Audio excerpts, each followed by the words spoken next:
कुरान के आखिर से अगर गिनना शुरू करें, सूरह 114 नंबर सूरत को यानी सूरह नास को सूरह नंबर 1 बनाएं और उल्टी गिनती करें तो 24वें नंबर पर आएगी सूरह नंबर 91, वो के जो कि सूरत शम्स है, शम्स यानी सूरज।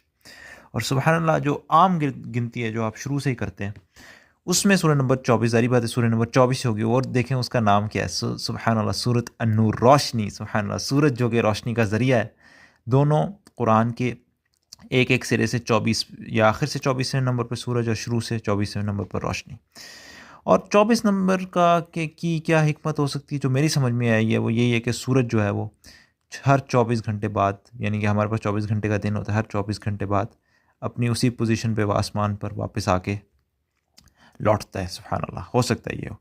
और दूसरी बात, साइंस के हिसाब से भी एक अजीब सी चीज़ जहन में आती है, अल्लाह आलम, कि वैसे तो सूरज ज़मीन के गिर्द जाते, ज़ाहिर बात ज़मीन ही सूरज के गिर्द जाती है, लेकिन देखने में सूरज ज़मीन के गिर्द जाता है, जबकि रोशनी हमेशा अ, सीधी ही चलती है, वो टेढ़ी नहीं होती।